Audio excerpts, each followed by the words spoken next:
guys, Chris Haskins with the realestateroundup.com, and this is going to be your flip tip for today. We're going to be talking about buying and selling land, whether you're wholesaling it, buying it for yourself. There are several pitfalls or several things that you have to know, you must know before you actually go in, put that house under contract, and get ready to put some money up, or ask your end, if you're wholesaling it, to ask your end buyers to come up with some cash to give to you. So we're hanging out with Sam today, coaching client Sam. This is his deal. What up, brother? What's going on, Chris? Yes, sir. So Sam brought this deal in, and we're looking at it, and I'm so excited to share this information because I learned it the hard way, the school of hard knocks, and it cost me about $10,000 for me to learn this crap, which you're going to get today for absolutely free. Okay, you and Sam. So Sam, thanks for bringing this thing in. Before I get to the lesson today, I just want to tell you, if you're living by the notion of, I'm going to wait until I get the money to get into the real estate game. I hear this so much in my travels. I met a guy yesterday for lunch. I'm just going to wait until I get the money to get into the real estate business. If I had a quarter for every time I heard that, I would probably be extremely richer. I would be a complete wealthy man by now. As a matter of fact, I'm thinking about starting a bank account so I can put 25 cents in every time I hear I'm going to wait until I get the money to get into the real estate business. I urge you, do not wait. Get in the game now. Use OPM, master the art of other people's money, and we can show you how to do that at the website below, therealestateroundup.com. So enough of that. Don't wait. Get in today. All right, buying and selling land or wholesaling. This is Sam's deal here.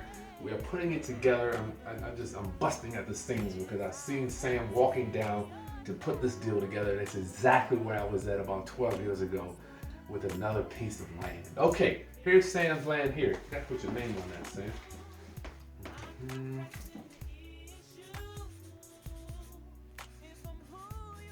Can you see pretty good? Yep, got it. Okay, so there are 4, if not 5 major things that we have to master. We have to know, do our due diligence or research on before we can even get rolling. And I'm going to cover some other subsets of that as well, because Sam has run into some problems of trying to get those 4 things. And if you don't even get past step 1, you can't even begin to do steps 2 through 4. Okay, so here's our land here that we're looking at. It's Sam's land that he's looking at doing. And so I can describe my graph here. This is other houses in the subdivision here. I'll call this a little area part of town. So this is a main drag here, main street. And this is a main street here, city street, maintained by the city. So they'll pave it, they'll patch the potholes, make sure these streets are drivable for the general public. But what happened years ago is there's a paper road. You see this little thing here? You see that thing? Yep, see it. Cuts through here, accessing these 2 houses, this house and this land. A paper road is a road that is undeveloped and is owned by a private person, typically. Now, a paper road can sometimes be where the city has abandoned a road and they want to deed it to both owners on both sides. But in this case, this is a paper road. Did the city abandon this, or it was put in by a private individual?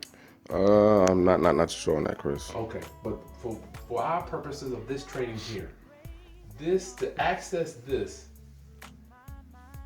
the city cannot give you the right to access this road here, which means Sam's land is inaccessible from the main street. You see, we can turn off the main street here and get to Sam's land. Yes, we can. Or turn off the main street here and drive to get to Sam's land. Yes. However, you notice these squares here. These squares are the yards for the houses that are around Sam's land.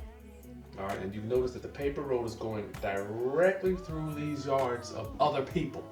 So what we're going to have to do is get permission or an easement, or what we call a right of way, to be able to actually drive our car onto this here, because we have to have an easement. Because what if one day, I need to number these. I'm glad you suggested that, Sam. 1, 2, 3.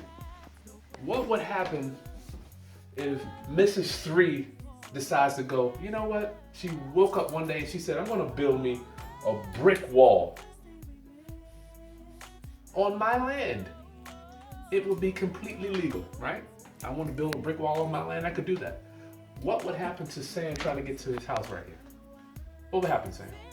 I would not be able to vacate my lot or get to my land, and I'll be very, very mad at that individual. Absolutely. But what's stopping her from putting a brick wall on her land?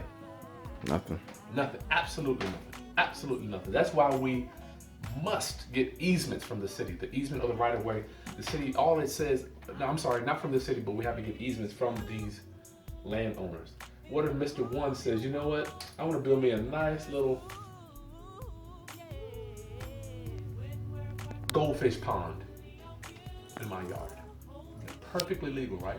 But then we can't get to Sam's land. Now, luckily, these three guys here can access their land from the main street. But not who? Not Sam. Not Sam. All right, you're getting it, Sam. Yes, I smell the wood burning. Okay, so in order for us to get access or maintain access, before we get there, when seller 3 passes away, we need to make sure that this stays clear for Sam to be able to get to his land. So the easement or the right of way is a document that Mrs. 3, Mr. 1, and Mrs. 2 will sign. It is just like a deed. When you go buy the house, they go down to they're gonna come, an attorney will draft up a piece of paper. It's gonna say, I, Mrs. 3, allow anyone to drive on this land right here. It might say Sam too, or it might say Sam or anyone. So if Mrs. 3 passes away, or we need to make sure that whoever buys this land, whether it's Sam or Mr. Smith or Mr. Joe down the street, from here on into the future and beyond, to the end of time, this paper road here will be available for all the general public to pass. And we have to get that from Mrs. 3. Now the attorney's gonna draft up an easement, just a piece of paper, an affidavit, black ink on white paper, saying that I, Mrs. 3, allow the general public to pass through my yard, period. And they're gonna get all those, you're gonna have to get from owner 1, 2, and 3 to be able to pass this road here, period. Now the problem lies where these people, they start sniffing. See, they see Sam coming and they say, Sam wants to get this land right here. Ooh, see what type of money he has. But Sam got those deep pockets. And he's gonna be buying his land, Mr. Big Developer. That's why we don't buy houses in our name, so we buy them in a trust, so they don't know who it is. But that's another training. So you get all these people in agreement to giving you the easement, hopefully, and we hope that they all will agree, give you that easement, and then you can access your land. All right, now, what's happened with Sam is that the current owner, that's gonna be step 1. Step 1 is getting easements. Obtain easement. Now, hopefully, your current owner will have the easements to be able to access this land. Be able to come through here. But, Sam, go ahead and tell us what's going on with yours. Well, house number 3 is refusing to sign off on the easement. Okay. Until she gets some sort of compensation. All right, so we got this is good. We are able to draft through here, but this one is going to be an X. So Mrs. 3 is not signing not Sam yet, because she really doesn't even know Sam. But Mrs. 3 does know the current owners of this land. So the current owners are interfacing with these people to get the easements so they can sell the land, because it's going to be, the value of this land completely diminishes if you can't access it. It will be worth nothing, actually. So, Sam, obtaining the easements, the seller has tried to obtain easements from all of the current homeowners, and one is holding out, correct? That's correct. All right, so this is where I was talking about my subcategories. This is why we're here today, Sam. A, if the seller can't obtain the easements, that is where you must step in.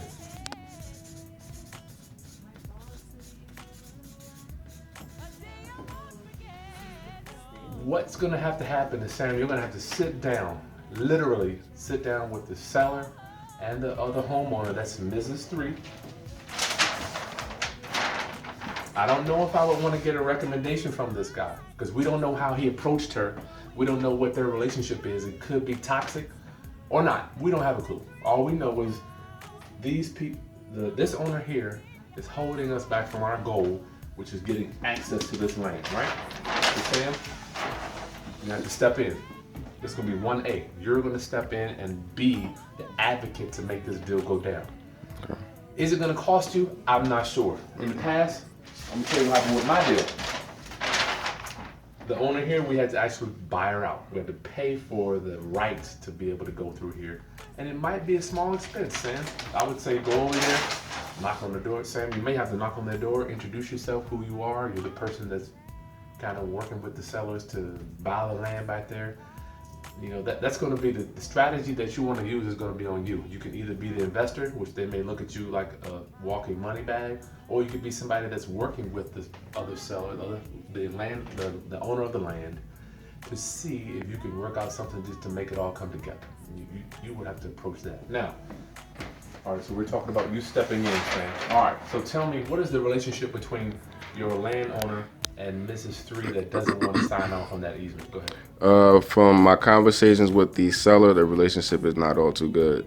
He was telling me that she was asking for some sort of compensation, and he pretty much, where he stands, that he doesn't want to give her a dime. He's not giving her a dime. So the owner of the land doesn't want to give. He doesn't want to pay her anything. Did he say why? He didn't really go into why, but he was just more along the lines like, you know, she I guess she thinks she's, you know, they're gonna get some money and she wants in, and she wants in for the deal, maybe. Yeah, probably. Okay. Probably. Now, you said something about an attorney or something. Well, he's saying that his brother's gonna get an attorney. The seller. The seller's gonna get an attorney to see if there's any sort of way they can get around that. Well, you know what? I don't know everything, so they want to actually circumvent her. They don't even want to deal with her. Yeah, they want to fight that. Oh wow. Okay. Interesting. Okay. Well, Sam, that's a strategy that we're gonna have to come up with. Oh, okay. Do you want to wait for them to clear all this up, or where were you at? Well, where I'm at in the middle of it, they're trying to get an offer from me. They're trying to get an offer from me before they move on, and really? So they want you to commit before they have this easement. They want me to commit before I have the easement. Okay. I don't know if that would be a good idea. Pretty much all they're looking for is a number. If it's a number that they're comfortable with, then, you know, they'll want to move forward with me. If it's not, then they'll politely tell me to, you know, move on. Yeah. Well, Sam, how can you, let's just throw this around. How can you give them a number when you don't know how much this easement is going to cost you to access it? I don't have an answer for that, Chris. Okay, yeah. I'm not beating you up, man. My point is, what if this lady wants 80 grand? Or what if she says, I want 20 grand? I don't know. The one that I have seen done, it costs 25,000, you know, just to get, because, yeah, you don't know what people want. But I will tell you, they can be very stubborn. And usually people want to get as much out of entrepreneurs as they can. So right now, we're in a deadlock between the seller and number 3. Not getting along. Yep. All right, just remember that, guys. So, Sam, you're gonna have to step in. We're gonna come up with a strategy. All right, so we're not even moving forward yet until you get a number from them. No. All right. Okay. So that's Sam's deal, guys. But let's say I want to move forward because I want to show you the other 3 things that you're gonna need to evaluate before you can make a legitimate offer on some land. Drain lines. This is number 2. Now, all this stuff doesn't even matter if you have problems obtaining your easements. Now, the good thing about land is if the land is on a main street already, then anybody can access it. This only it's only important if you have a paper street or you're going to need permission from other people to access your land for the easements, number 1. All right, so number 2, drain lines. In our area, we're in a flood zone, so you know sometimes you'll see. You ever seen those ditches in the back of in somebody's backyard? Yeah. Or sometimes you'll see a ditch going across the front of the house, like those ditches. Mm-hmm. So sometimes, Sam, there'll be a drain line cutting right through the middle of your land. Because what happens when it rains in our area, and I'm sure most parts of the country, they have specific ways that they want the water to drain so it doesn't flood in a certain area. You know, if you're watching this video, you check with your municipality. But we have a drain office here, a sewer drain, a water and sewer drain office department where you can go and see. They have a schematic where they have every drain line drawn throughout the entire city. All right, so we got to check with the city to see where the drain lines are to make sure they're not going right through your land. Because if that happens, guess what? The price just went up because you're going to have to divert that water, so it's going to go around. Okay, and that's more infrastructure. That's more mobilization of large equipment, heavy equipment, bringing that stuff in, and you're gonna have to hire a land disturber, and you don't want to deal with that. So our next thing is find out where the drainage is. Third, water and sewer lines. I kind of clumped these together when I talked about the drain because all three of these have a full schematic in the city. There's a drawing of your entire city, wherever you live. They're going to show you exactly where the water lines and the sewer lines are on every street, every block, every neighborhood in the city. Now, when I look at this, I'm going to presume, but I don't know for sure, that the drain and water lines are coming down here and here. Got me? Gotcha. So it's easy for these houses here just to tap into it. And what does that mean for you? More money, because you're going to have to what? If the water lines are coming here, you're going to have to tap. You have to run that line all the way up here. Another issue. Who owns it? What do we have here, Sam? Going to the main street. This is another house here? I believe that's more land. That's right there. Vacant land owned by another third party? Yeah. Okay. Another thing we had to deal with, Sam. Wow. If your land is here and the water line is there, Sam, you're going to have to be able to tap into this water. And whose permission are you going to need to get to this water line? The homeowner. The owner here, yes sir. So we're gonna call this number 4. Yes, your brain's cooking, you're cooking. This is another reason why getting land behind is a challenge. So if the water line is here, which we don't know, we haven't done the research yet because we haven't passed step 1 yet. I didn't want Sam to do a lot of research yet on this one here, but you still should know. If the water, let's just say the water and sewer lines run right on the main street there. Sam needs to access it. Hence another easement. You're gonna have to have permission from the seller number 4 for you to be able to dig right through their line. Luckily, this is just land, so you don't have a house to go around. But let's say the water and sewer line's over here. Guess what then? We gotta tap into it over there too, right? Yep. And back here is, what's up here? That's houses that were just recently built behind there. So we got the backyards and houses. Yeah. Okay, cool. So the closest thing is probably gonna be here. Yeah. All right, Sam. I highly doubt that you got water and sewer lines coming through here. You know, because it's just not close. It's not feasible to set them back in when there are no houses there yet. So we need to make sure where our water and sewer lines are. How do we do that? We go down to the city, go to the water and sewer department. They're gonna give you a complete schematic. They're gonna pull out this big old thing, open it up. You can give them the address. They're gonna show you. It's usually green, yellow, and blue. I don't know what it is for your city, but they'll show you exactly where it is, and they'll say this is a 4-inch line or a 2-inch, whatever the thickness of that water line. We need to know, and the water and sewer company, or there might be 2 different companies, will tell you exactly how thick that water line is.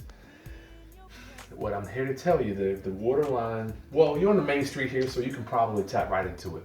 If the main street was farther away and you already had a water line coming to tie these in, what happened with me was, say for instance, this street wasn't here, and we could only come this way. So we had to tap into the water line from other houses.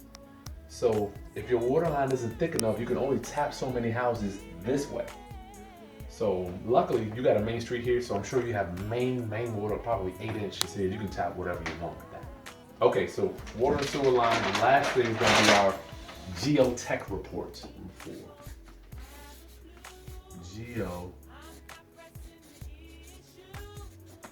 Big word, right? Geotechnical report. The reason I know this crap is because I had to do it myself. Now, unbelievable. This land here, we don't know the density or the makeup of the dirt. So what happens before you build, a geotech goes out there, geotechnical engineer, we just call them a geotech, goes out there with a 6-foot or 10-foot siphon and they stick it down, a cylinder, they stick it down in the ground, come back up and they tell you what is the soil makeup of your land. In our area, we have a lot of marshland here, so you need to know what type of dirt is in the ground there, and the geotechnical engineer, the geotech, will tell you exactly what's there. What happens with a lot of investors, we buy the land and we hope that the land is good, right? We go in there and we just hope that everything's gonna work out for the best. But around our area, if you buy land and then you think that you're gonna build on it, the city's gonna say, okay, where's your soil sample? You have to turn this into the city. Sometimes the land is too soft and we have to backfill it with sand to bring it up or to make it more dense so that it will hold that structure that we're putting on it. I know this is a lot of information for you guys, even for you, Sam, but you won't get it overnight. But as long as you remember these 4 things when you're buying land, how can I access it? Obtain your easements if you need one. Drain lines, where does the rainwater drain at compared in relativity to the land itself? Water and sewer lines, how close are they? Are they right in front of the land or are they way away? So I'm gonna have to pay to dig that foot. Usually it's $100 a foot to get to it. I know I wrote a check for $6,000 just to put the water line in the ground to reach, to be able to reach to the main water, to get my water line in the ground to reach to the main supply. Sewer lines, you have to have somewhere to get the waste out, and that's another expense. I can't remember how much that is, but the sewage company will tell you that. And last is our geotech. You have to know what the makeup of the dirt is before you can even get started, guys. And this can really kill you. I had a friend that owned some land in a flood area, and he went to go build on it, and the city said it was too soft. So he spent thousands and thousands of dollars trucking in sand to mix it up and make sure that it would hold the structure that he wanted to put on there. All right, anything else, Sam? No, that's pretty much it. So right now we're with Sam, guys. We're here where you must step in. I hate to minimize that because it's going to be a lot of steps under that one too. So Sam, matter of fact, we'll do an update on this video about what happens to Sam's deal on the land. Is that cool? That's cool. All right, so buying and wholesaling land, get these things done. If you need an easement, is only required if you're dealing with private streets or if you're not on a main street there, a city maintained street. Okay, anything else? That's it, Chris. All right, guys. Chris Haskins with the realestateroundup.com. See you soon.